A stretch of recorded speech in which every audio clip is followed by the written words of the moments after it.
Hello students, in our previous lecture we were studying about chapter 10 of your physics, that is human eye and the colorful world. Our last topic was atmospheric refraction, in which we studied twinkling of stars. So today we will start from our next topic, that is under refraction, atmospheric refraction 2.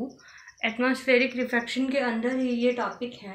First हमने उसके atmospheric refraction की वजह से क्या क्या होता है, twinkling of stars, ये पढ़ा था. अब हम पढ़ेंगे पोजीशन ऑफ स्टार.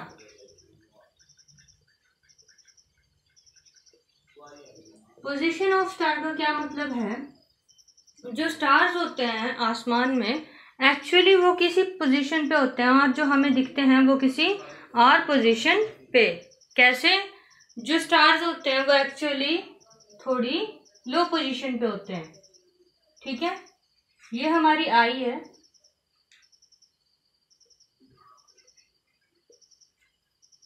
तो अगर हमारी आई को जो एक्चुअल स्टार है उससे जो लाइट आ रही है वो रिफ्रैक्ट होके एक्चुअल स्टार यहाँ पे है, बट वो लाइट यहाँ से रिफ्रैक्ट होके हमें कैसी दिखेगी? कुछ ऐसी. और हमें स्टार कहाँ अपीयर होगा? स्टार की इमेज कहाँ बनेगी हमारे लिए? थोड़ी ऊपर. मतलब कि एक्चुअल में जो स्टार होता है वो हमारे पास कहाँ पे होता है? थोड़ी नीचे. बट ड्यू टू रिफ्रैक्शन क्या होता है? वही स्टार हमें कहाँ पे दिखाई देता है? थोड़ी ऊपर. ठीक है.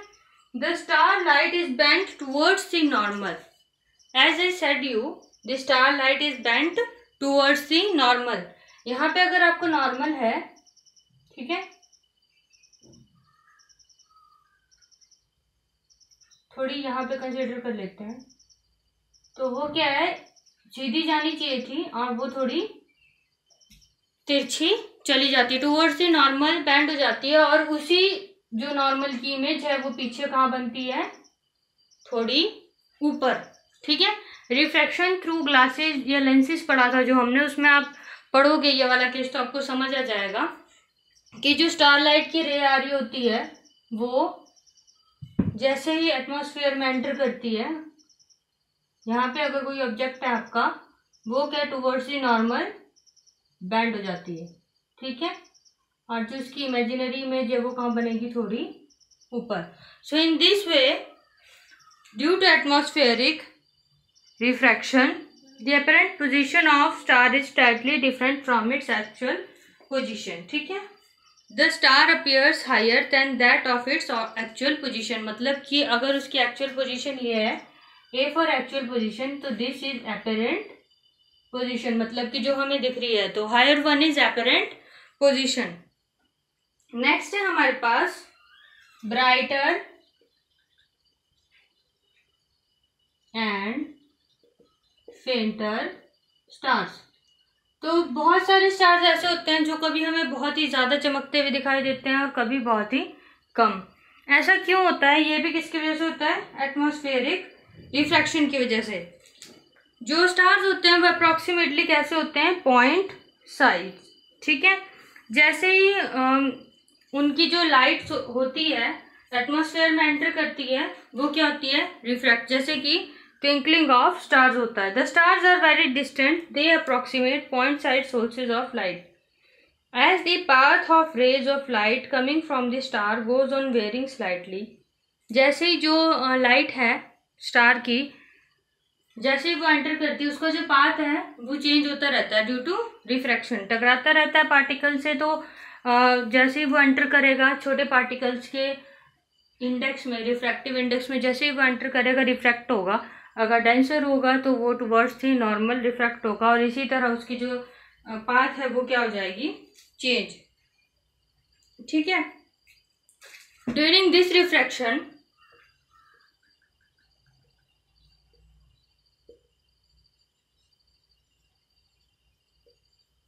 the amount of light flickers. ठीक है. जो अमाउंट ऑफ लाइट है फ्लिकर है, मतलब कभी वो ज्यादा होता रहता है, कभी वो कम होता रहता है. तो this flickering results in brightness and faintness of stars. अगर देखो जो वहां पे रिफ्रैक्शन है उसकी वजह से जो लाइट है वो ज़्यादा फ्लिकर हुई है, मतलब ज़्यादा धुंधली हो गई है, झपझप कर रही है ज़्यादा, तो उससे क्या होगा, हमारे पास एक फेंटर स्टार ऑब्जर्व होगा। अगर वो फ्लिकरिंग कम है हमारे पास तो हमें क्या, स्टार ब्राइटर दिखेगा, हमें वो चमकदार दिखेगा। ठीक है। वैसे फ्लिकरिंग का रिजल्ट ये भी हो सकता है कि जो स्टार है वो आपको ब्राइटर दिखे, क्योंकि जब फ्लिकरिंग होगी तभी ही ट्विंकलिंग होगी, और जब कोई स्टार ट्विंकल करेगा तो वो आपको क्या दिखेगा, ब्राइटर।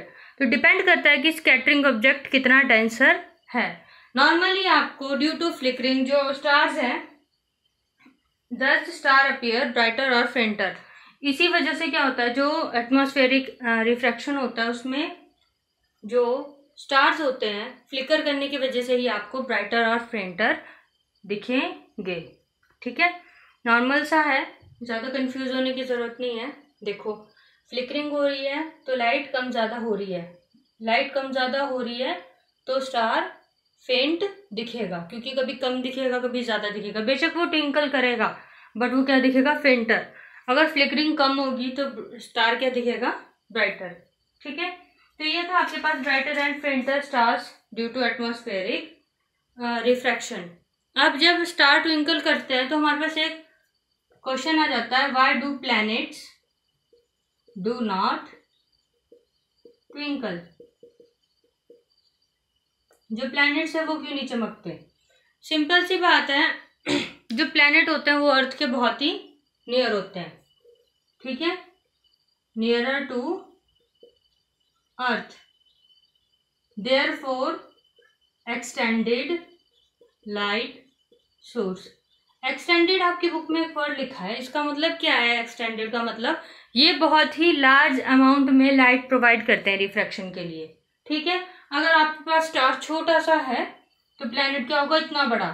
तो हम क्या कंसिडर कर सकते हैं प्लैनेट को, कॉम्बिनेशन ऑफ स्टार्स। उसमें क्लस्टर वर्ड यूज करा है, किसी भी ग्रुप ऑफ स्टार को क्या बोलते हैं, क्लस्टर। ठीक है, so planet is cluster of star. अगर हम इंडिविजुअली एक स्टार की लाइट ऑब्जर्व करें इसमें कि एक स्टार से कितनी लाइट आ रही है, और जब तक वो हमारे आई तक पहुंचेगी वो क्या होगी, बहुत ही कम।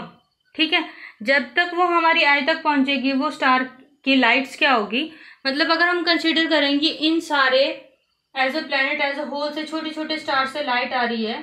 ठीक है, अगर हम उसे कंसीडर करेंगे कि वो ग्रुप ऑफ स्टार है, किसी प्लैनेट को ग्रुप ऑफ स्टार कंसीडर करेंगे, जो हमारे पास टोटल अमाउंट ऑफ लाइट आएगी वो क्या होगी, बहुत ही छोटी, बहुत ही कम। ठीक है, क्यों? क्योंकि ये सारे मैक्सिमम स्टार्स होंगे, बीच में ही इनकी लाइट क्या हो जाएगी, खत्म, due to atmospheric refraction.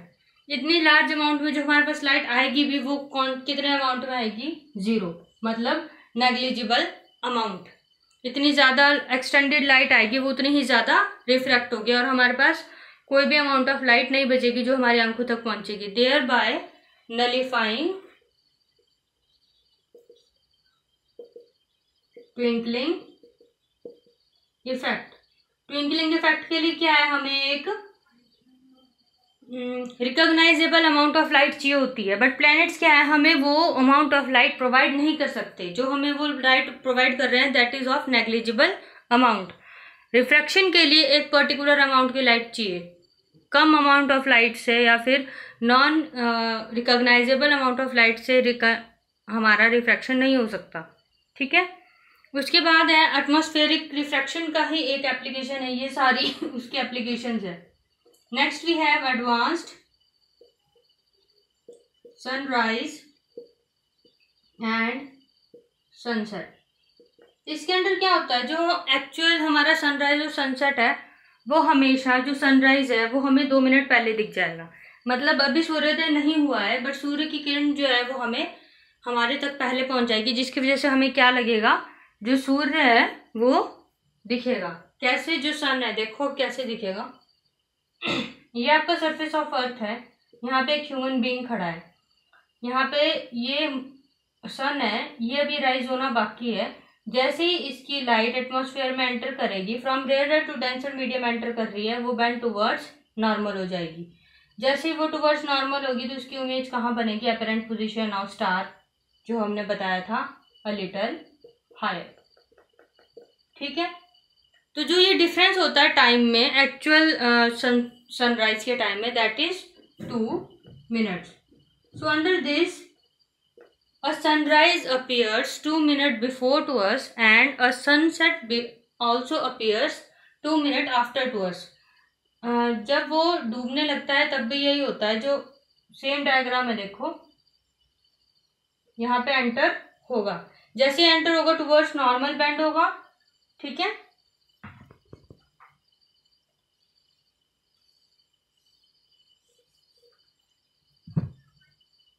To minutes before sunrise and during sunset 2 minutes later sunset. अब 2 minutes बिफोर सनसेट का सनराइज का यहाँ पे क्या मतलब है, जो लाइट है वो क्या, जब सनसेट होगा हमें सन हमें 2 minutes पहले दिखना शुरू हो जाएगा, और जो जब सनराइज होगा तो जो सन है हमें 2 minutes पहले ही दिखाई देने लग जाएगा, जबकि वो एक्चुअली उस पोजीशन पे आया नहीं है, तब भी हमें वो दिखने लग जाएगा।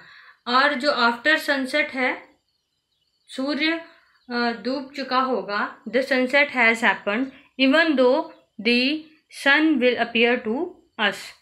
अब देखो इसमें क्या होगा,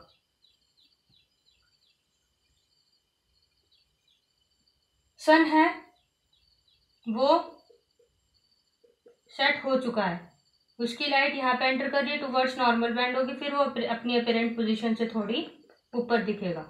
इसीलिए जब वो सनसेट कर रहा होगा, जब सनसेट हो रहा होगा, उस टाइम भी वो हमें 2 मिनट बाद तक दिखाई देता रहेगा। पहले वो हमें 2 मिनट पहले दिख गया और फिर बाद में वो 2 मिनट बाद तक दिखाई देता रहेगा। तो एडवांस सनराइज और एडवांस सनसेट में क्या है, because of atmospheric refraction the light entering from the sun in the Earth's atmosphere bends towards the normal and thus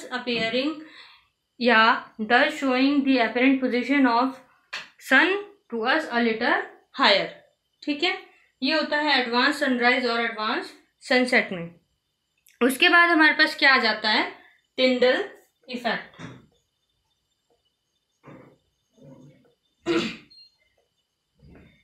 अब यहाँ पे हमारा जो एटमॉस्फेरिक रिफ्रैक्शन का टॉपिक है वो कंप्लीट हो जाता है। अब हमारे पास क्या है, स्कैटरिंग ऑफ लाइट। स्कैटरिंग का फिनोमेनन आपने पहली 9th क्लास में भी पढ़ा है, एज आई रिमेम्बर, थोड़ा बहुत पढ़ा है आपने उसमें स्कैटरिंग का, कहाँ पे, सस्पेंशन वगैरह में। तो जो स्कैटरिंग ऑफ लाइट है उसमें आपको पता है एक लाइट रे है जो वो स्कैटर हो जाती है।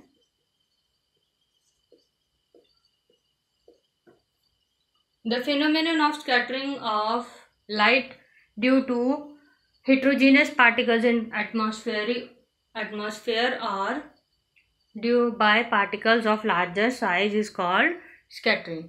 ठीक है, स्कैटरिंग का मतलब क्या होता है नॉर्मल सेंस में, जो लाइट पार्टिकल है वो क्या, लाइट है जो पार्टिकल से टकराने पे क्या फैल जाएगी। ठीक है, ये होता है स्कैटरिंग। अचानक से लाइट के पाथ में कोई पार्टिकल आ जाता है जिसे वो लाइट क्रॉस नहीं कर पाती, तो उससे टकराकर चारों ओर फैल जाती है। इस फिनोमेनन को क्या बोलते हैं, स्कैटरिंग। तो इसके अंदर हम पढ़ेंगे first of all Tyndall effect.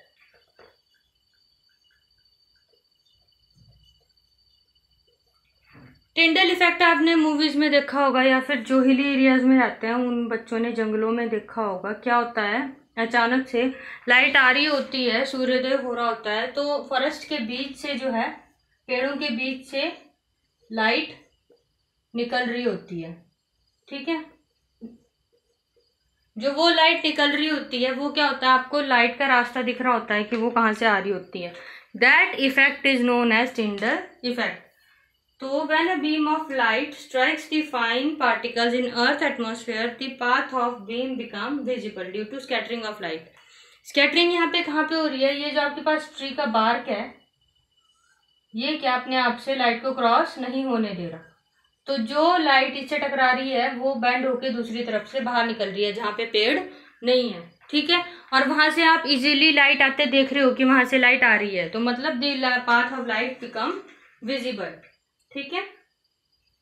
This scattering of light through colloidal particles is called Tyndall effect. This phenomenon of scattering of colloidal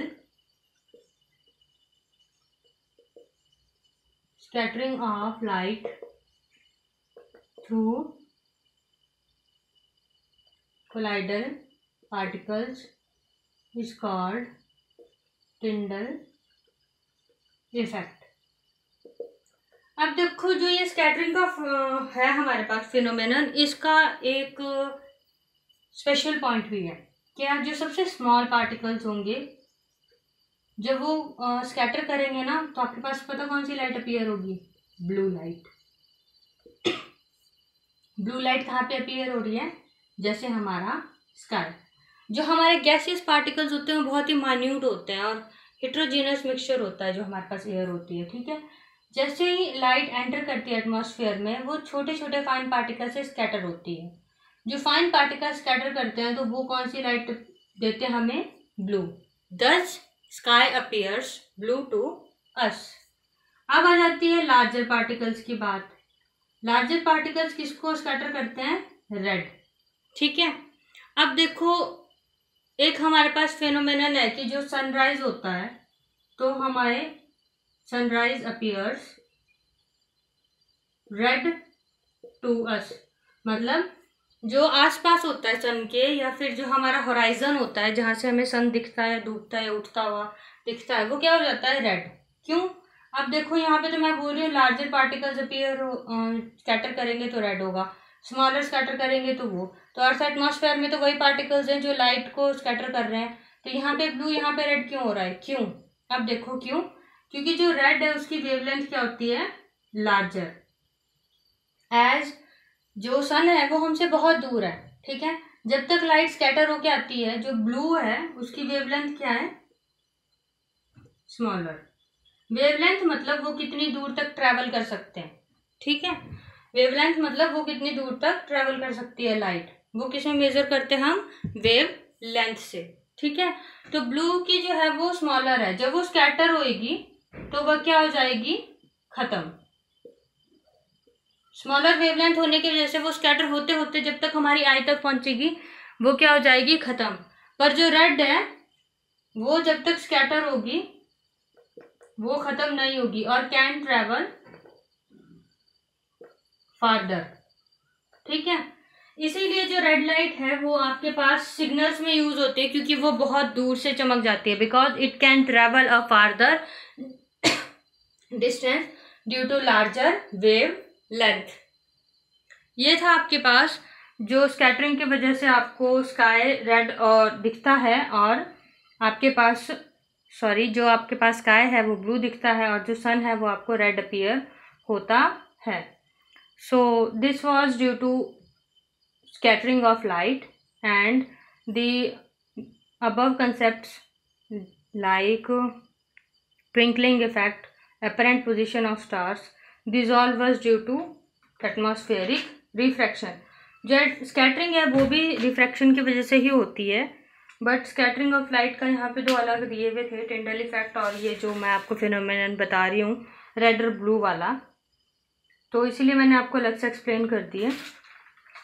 next, your chapter is over, so in the next lecture we will do the exercise questions. बहुत सारे questions जो आपको note से ही आप कर सकते हो, तो मैं आपको बता दूंगी होमवर्क में कि कौन से क्वेश्चंस आपको खुद करने हैं। फ़िलहाल आप लोग अपने नोट्स कंप्लीट कर लीजिए, क्योंकि मेरे पास सिर्फ कुछ ही बच्चों के नोट्स आए हैं चेक होने के लिए।